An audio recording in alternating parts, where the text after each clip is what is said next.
Greetings, ladies and gentlemen. Welcome to the Jake Silver Show, episode number 7. Now, when you add together money and power, 9 times out of 10, those two things are going to result in murder. Whether they're trying to get something done, whether someone's trying to fuck over someone for more power or fuck over someone else for more money, whether it's their family, their friends, someone they'll never meet in their life. Usually when you combine those two things, it's going to equal murder in one way or another. Somewhere down the line, you don't just become a billionaire by being an honest man or woman. You don't become a billionaire by working hard. You work smarter, and smarter usually means homicide. You usually catch a few bodies in the trenches of billions. If you want to become an Elon Musk, or if you want to become a high-ranking politician, if you want to become a Bill Gates, if you want to own a sales service, you're going to have to knock off a few bodies. A couple people are going to have to go missing. And even if it is your cousin, it doesn't matter. It's just the name of the game. Once you achieved a certain level of wealth, and you've achieved a certain level of power, whatever industry you're in, somebody's got to die. It's a blood sacrifice. It's the stepping stone for your social status. You must feed the machine, for lack of better words. Now, the death of Angela Chow, she's the sister-in-law of Mitch McConnell. Her death is under criminal investigation. She died back earlier last month on February 11th. Initially, her death was just ruled off as a tragic accident, but now they're opening up an investigation into her death. Now, Angela Chow was a CEO of a New York-based dry bulk shipping company called the Foremost Group. Sister of former U.S. Transportation Secretary Elaine Chao, and sister-in-law to Senate Minority Leader Mitch McConnell, following a car crash in Texas, is being investigated as a crime. Angela Chow was 50, and she was reportedly found dead in her sinking vehicle in a pond on a ranch in Johnson City near Austin. The ranch is owned by a corporation connected to Chow's husband, Jim Breyer, and a Blanco County Sheriff's Office statement to the Austin American-Statesman Thursday said emergency medical services personnel attempted to save her, but that Chow succumbed from being under the water. That'll do it. Several media reports say a letter to Texas Attorney General Ken Paxton from BCSO details the crash was not a typical accident.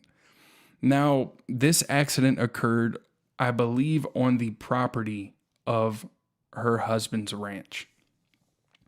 Now, her husband is a billionaire. He's part owner of the Boston Celtics. She was married to another billionaire. She married a billionaire back in 2009. His name was Bruce Wasserstein. He was 61 years old. And then months later after their wedding, he passed away from mysterious causes. The only details I could find on his death was that it was something related to his heart. But she inherited her company from her parents and grew it into what it is today. But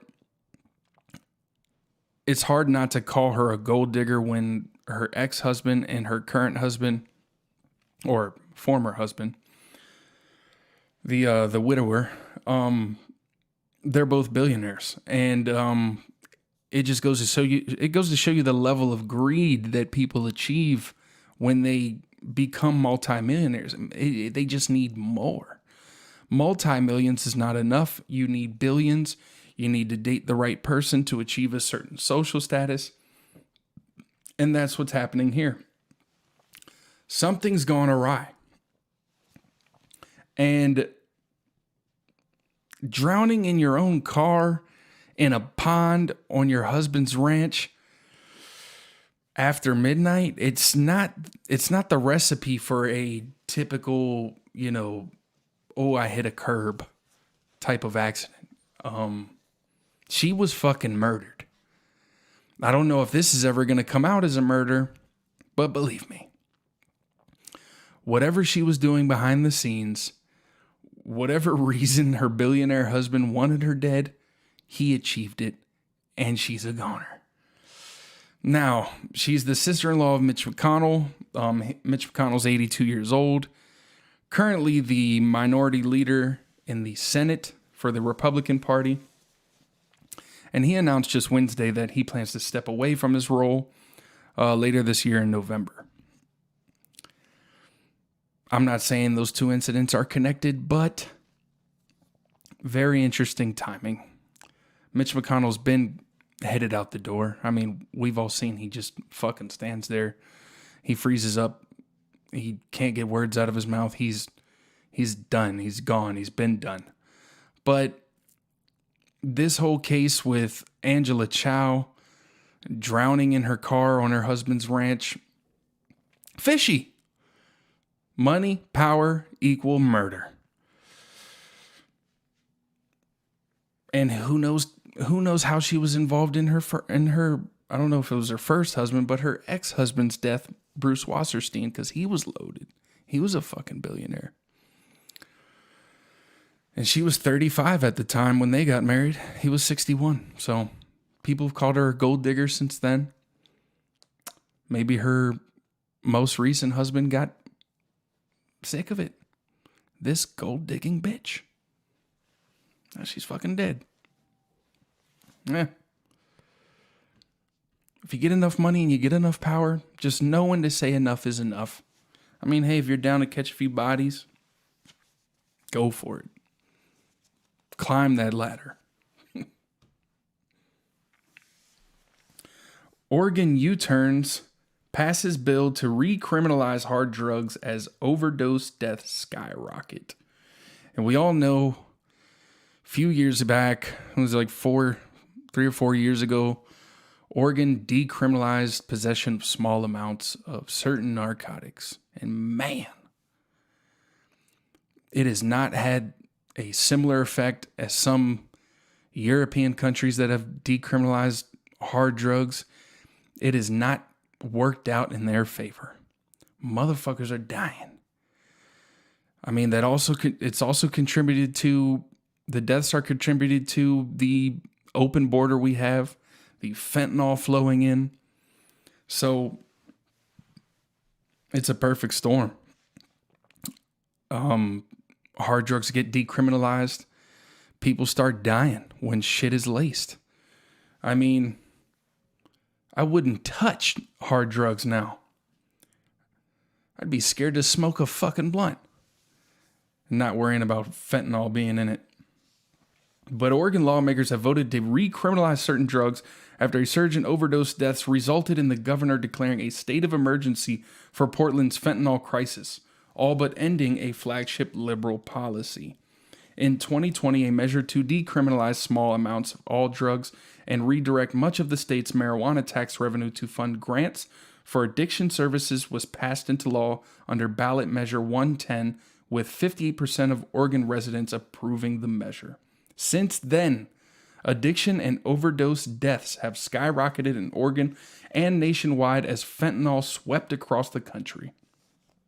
A bill recriminalizing the possession of small amounts of drugs was passed by the state Senate 21-8 on Friday, after the House passed it 51-7 on Thursday. Bam, done deal. Now, the passing of this bill is not satisfying a lot of Democrats within the state. They're worried about people who should be being treated for addiction ending up in the prison system. And, it's a weird gray area when it comes to drug addiction and criminal activity. Should someone who is ill with the disease of addiction be considered a criminal?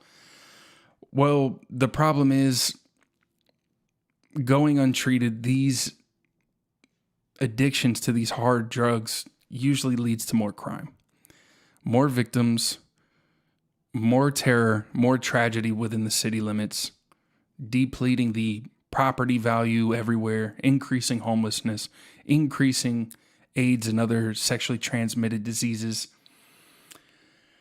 And I understand the idea of decriminalizing certain hard drugs in order to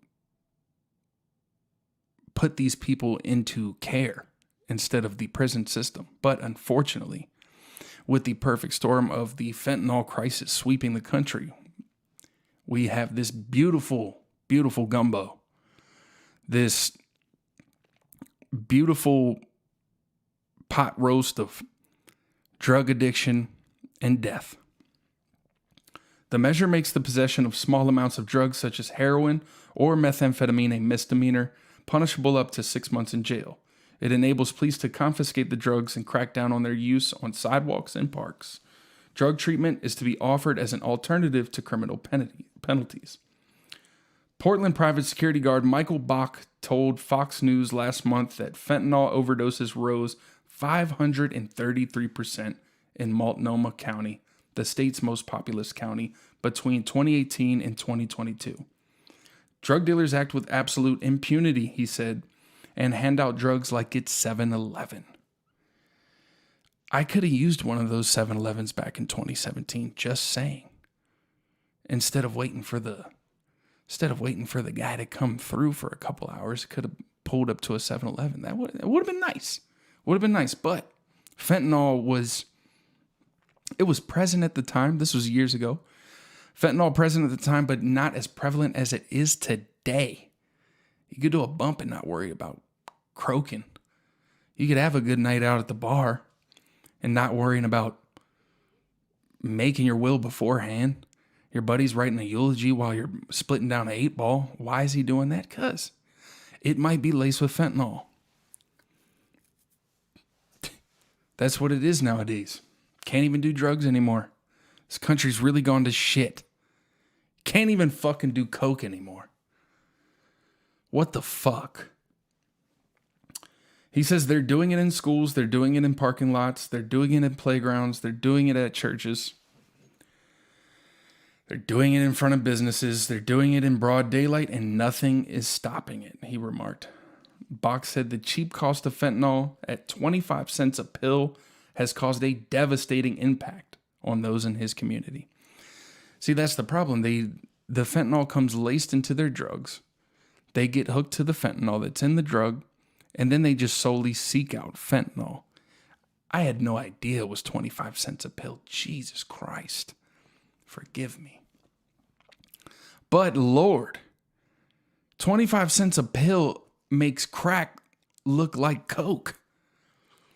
Like, what the fuck is going on? If you want to get high, just fucking eat some edibles, drink some whiskey, kick back on the couch, do whatever you got to do. Stay away from the fentanyl. It's a road that leads nowhere other than a box 6 feet deep. Stay away from it, kids. All right? Drink spring water.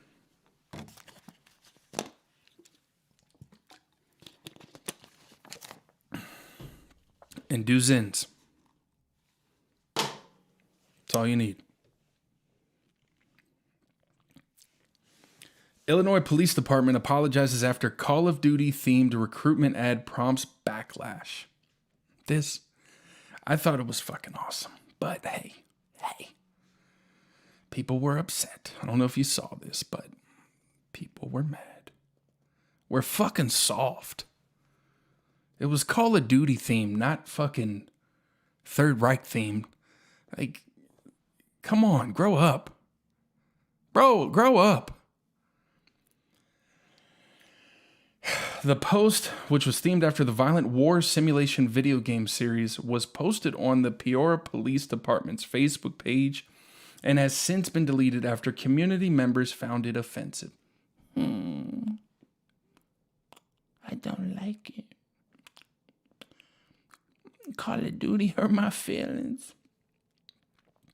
It was never my intention to offend any of our community members with the recruitment flyer that was posted on our Facebook page yesterday, February 27th, 2024. Peoria Police Department Chief of Police Eric Echevarria said in a statement to Fox News Digital. Echevarria said that the advertisement was designed to connect to a younger generation. Quote, "It was simply a recruitment image. I thought it would appeal and connect to a younger generation. I take ownership of this, and I sincerely apologize. Our goal is to recruit the best and most qualified officers for this police department in the most caring and respectful way." I mean, I think it's a fucking kick-ass idea. What better way to recruit some fucking young, smooth brains? They're playing Call of Duty 24/7. Prompt them. Give them a little inspiration. They're like, holy shit, that's a badass poster. Looks like Call of Duty. You know, I play Call of Duty. I'm going to be a cop. I understand where he was going with it. It's a great fucking idea. What else are fucking kids doing nowadays? What else does Gen Z have to do? Be a cop, okay? Be a cop. Just don't get hooked to fentanyl. And of course, feelings were hurt. Some people took to Reddit. One person on Reddit said someone thought this would generate youth interest and didn't realize this was just tone deaf. Another person said, if you're advertising for people to serve your community, it's important how you're depicting that service. Shut the fuck up. Shut up, Reddit. God. I fucking hate most of the people on Reddit. For this reason, they always have something to fucking complain about, something to say. They're not doing anything with their lives. Most Redditors, they'll never be anything in life. Just complaining. But what's new? What's fucking new? Okay? This police department is just trying to get some young fucking studs. All right? They're already desensitized to flashbangs and loud noises and certain gunfire. Perfect candidates, all right? PTSD will bypass their brains, all right? They've been in the trenches, okay? They got a KD of 11-1, okay? Let them protect your streets, okay? What else are they going to do? Get a work from home job doing customer service for Verizon or Apple? No. Give them a gun. Give them a fucking gun, okay? Shit. This is gnarly as shit. I'm not gonna lie. If this shit happened at my high school, it's impossible. It would have been impossible. Kids today are just fucking weird. This is why I say give them something to do other than play Call of Duty and be chronically online, okay? Because this is what's gonna happen. Disturbing video shows teens sucking, licking each other's toes at school-sanctioned event. Freaky as fuck. Okay. Granted, some of my high school dances they got a little intense, but this is beyond freaky. Okay. This is beyond freaky for most adults. I know some of you out there got the little foot fetish. You probably do this every night with your spouse, or with your girl, or with your boyfriend. Whatever floats your fucking boat. I don't care what you do behind closed doors, but Jesus. This is going down in high school as a fundraising event.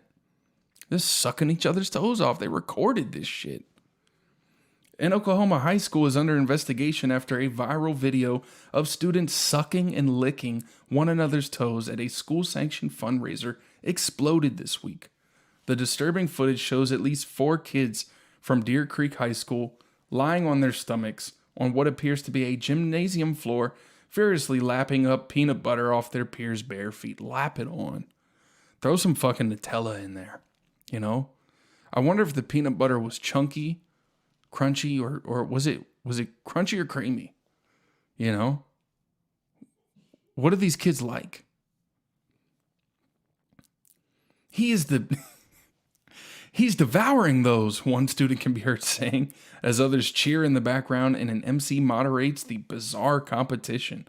The video racked up nearly 50 million views on social media in just 24 hours and led to a formal investigation by the Oklahoma State Department of Education. Students from 9th through 12th grade volunteered to participate in a plethora of class competitions that their peers paid to attend, including the toe-sucking tournament. I mean, high school, I hated high school. Not only was I rarely there, but when I was, it was boring as fuck. If I got a flyer that said there was going to be a toe-sucking competition, take my money. What do you want? $20? $50? I don't even care. I'll tell my mom I'm going on a fucking educational field trip. This is educational. This is a great social event.